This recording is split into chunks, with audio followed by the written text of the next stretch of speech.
Hey, what is up, fellow Raiders? This is Vulcan Dan, and in today's Raid Shadow Legends video, we are going to talk about the 7 champions that made the huge difference in my account because I managed to pull them really early in this account. So yeah, we have had this times 2 Sacred that is actually still live right now. We have the times 2 Sacred plus times 10 chance for Astralon. So if you have some Sacreds and you're wanting to get a cool new champion in Astralon or just want any cool new legendary, then of course be sure to do so in the next few hours because the next time we will have a times 2 sacred will be 6 weeks from now.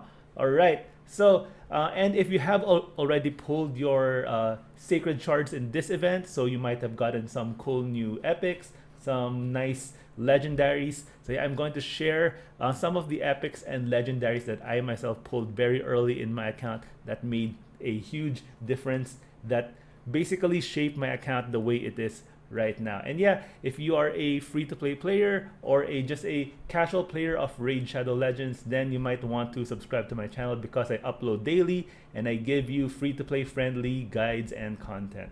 Alright, so let's get to it.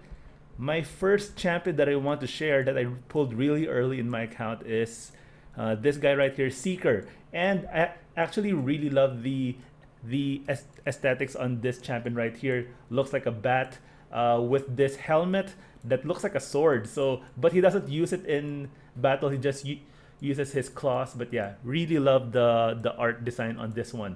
For Seeker, I mainly used him in arena, and in early game arena he is excellent. He has this provoke on his A1, and this is his main skill right here. Fill the turn meter of all allies by 30%, which is huge, and places 50% increase attack buff on all allies for 2 turns, plus grants an extra turn. So he will do that first by default, and then go into his A1.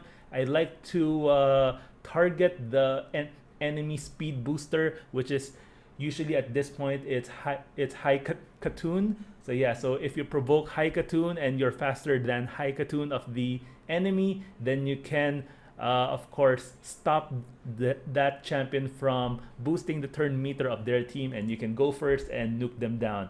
And if it so happens that the enemy team is faster than your Seeker, then he also has this nice passive that places that increase defense on your entire team whenever whenever Seeker gets hit by a critical hit. So yeah, he also prevents your team from dying with that passive. So yeah, he's great for offensive arena teams, but also great for defensive teams, which is why he was a huge difference in my very first arena team, or my early game arena team. So yeah, so if you manage to pull him, I would think that he would fit right. He would fit well into your arena team as well. Yeah, so that's Seeker. You build him with a lot of speed, some accuracy for his provoke to land.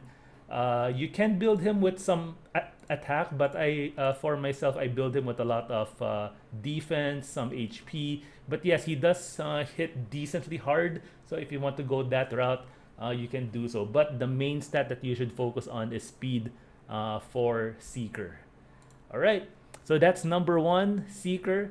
Number two champion that I pulled really early on is a Void epic. Now, voids are of course much more difficult to get, so I was very fortunate to pull a quality Void epic very early on in this account. Skullcrown actually is currently my campaign farmer. She is excellent. She has AoE attacks on her A1 and A2, which makes her of course excellent for the campaign, but also for the arena she has this 23% ally speed in arena battles, which makes her excellent. So if you don't, or if you don't have high Katoon yet, or if you do have her, Skullcrown can be an alternative for that speed aura in arena. And she has this nice unkillable buff each time her HP drops below 20%. So if the enemy team goes first, don't worry, Skullcrown will still stay alive with that 1 HP, and then she can nuke the enemy team down with her A2 in the next turn. So yeah, so she is excellent for the arena and for a campaign farmer. All right, so that's it. That's Skullcrown. I actually built two of her because of how good she really is. Also for Faction Wars, she is excellent. All right, next, let's go to my next one. Is another epic.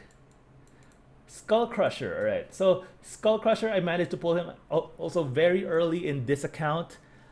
He is one of three team ally attack champion in the entire game, and Plarium has stopped producing these ally counterattack because probably they think it's an overpowered skill. But yeah, he has it on his A2, places an ally protection, and a counterattack on all allies, and places an unkillable buff on himself as well. His A1 is excellent. This one hits hard, places a heal reduction, which makes him excellent for the Fire Knight. You would want to place a heal reduction on the Fire Knight. He does not have that multi-hit A1 that we usually look for, but this counterattack makes up for it. If all of your champions have counterattack when the Fire Knight hits you with that big attack and place the shield, of course, this will protect you because of the ally protect, but also you can take down that shield if you have some cold hearts and Aethel in your team to bring down that shield really quickly. So yeah, so Skullcrusher, an excellent champion, especially in the Fire Knight and also in the clan boss for those counterattack teams in the clan boss. Yeah, very good. Helped me a lot in the clan boss in the early game, and even now I do play him in the clan boss as well. All right, so those are the three epics that really changed my account in my early game. Next one, I'll go to the legendaries, and these are actually the first four legendaries that I pulled in this account, going from the first one up until the fourth one. All right, the first legendary that I pulled in this account is Dracomorph, and yes, he is an amazing legendary, one of the best. Everyone in the game wanted a Draco back in the day. At first, he was actually a very bad legendary, but then he got a buff. When I joined the game, he already had that buff, so I never got to see him in his really poor form. But yeah, so I got the good Draco when I pulled him, and when I actually found him, I found him in my champion roster right here. I didn't even know that I pulled a legendary. I don't remember pulling him from ancient shards, sacred shards. I was very new to the game at that time, so I probably didn't know what I was doing. I was just pulling shards left and right, didn't know what a legendary is from an epic.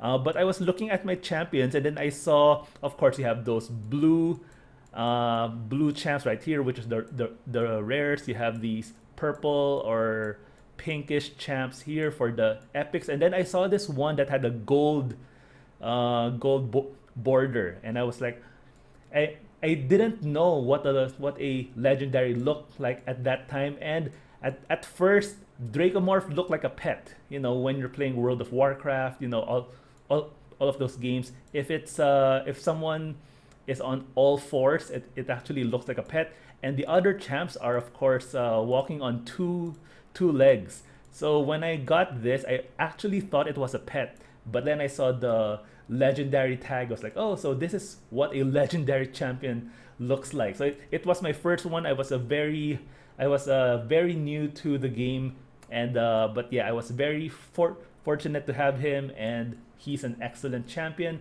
He has this hard-hitting A1 that if you have more debuffs on the enemy, it hits even harder, which is excellent for the clan boss. So if you have 10 debuffs on the clan boss, this hits for double the damage.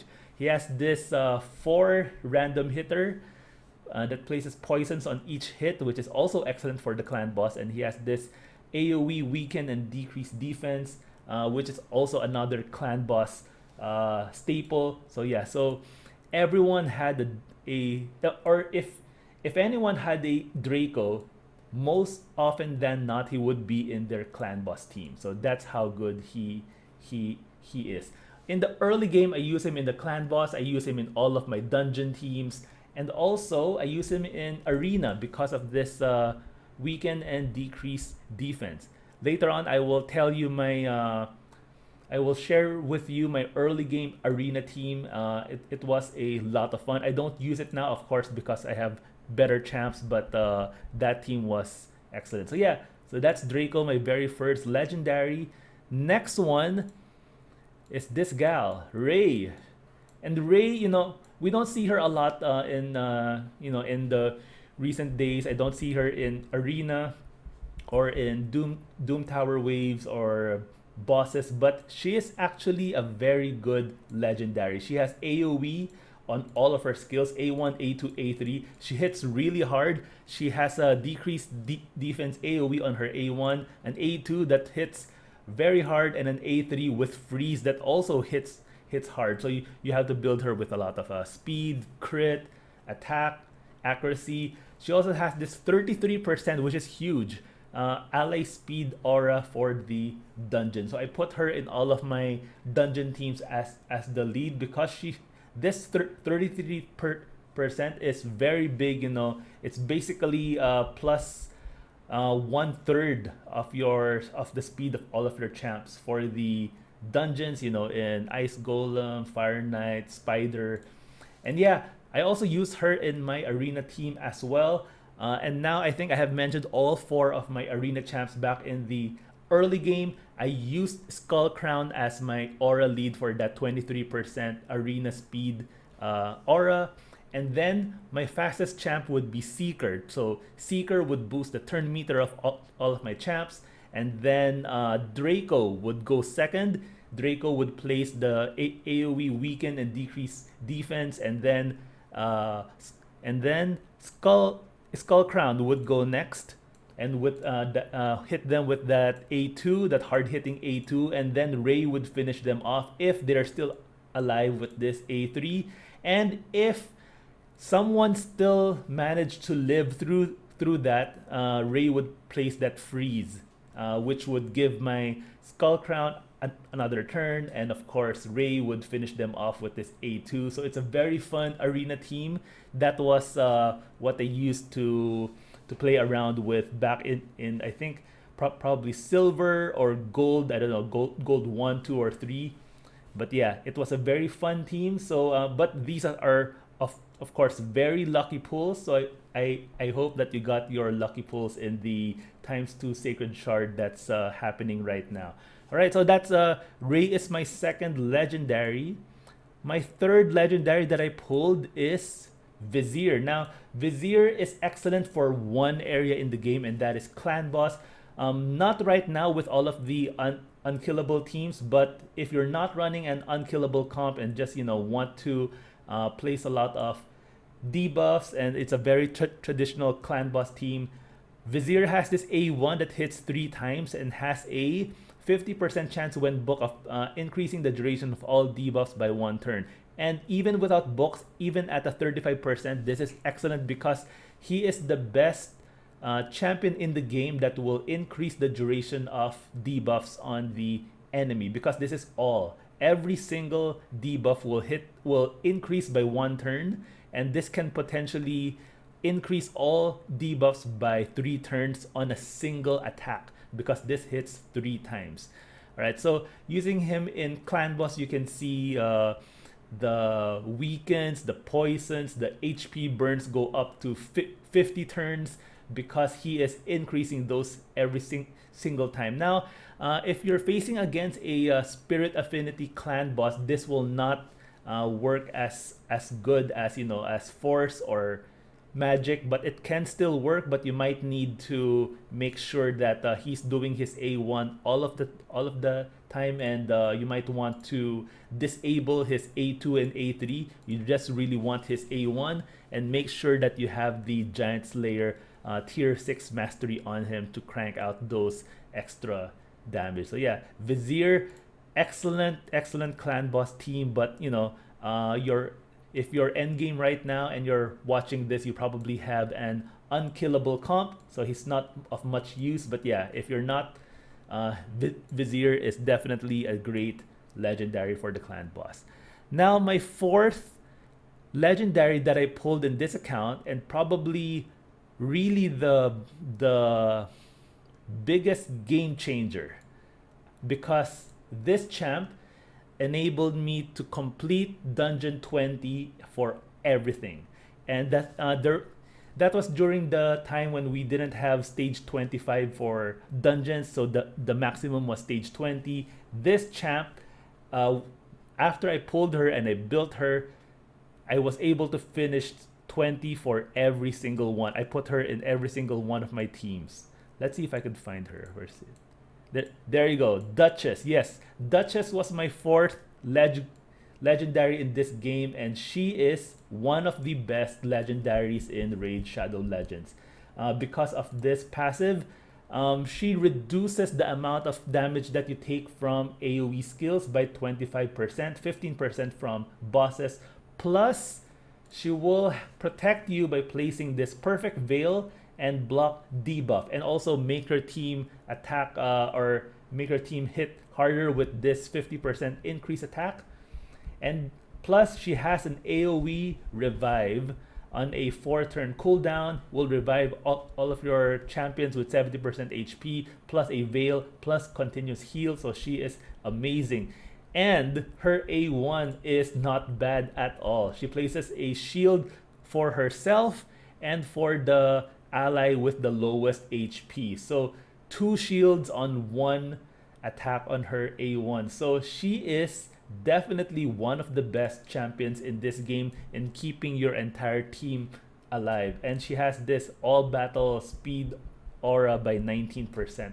So if you manage to pull a Duchess this weekend, congratulations, you have practically finished all of the dungeons in Raid. So yeah, Duchess, I still of course use her now. She is one of the most wanted legendaries in this game. So I can say that I was actually very lucky to have pulled these 4 legendaries, because of course there are some other legendaries that are not as exciting as these 4. So these 4 are definitely close to the top, and yeah, they really helped me progress and have a lot of fun in my account. So I hope you pull some of these great Legos yourself as well, especially during this ×2 weekend. All right, so those are the 7 champions that I pulled really early on in my account that helped me progress in this game.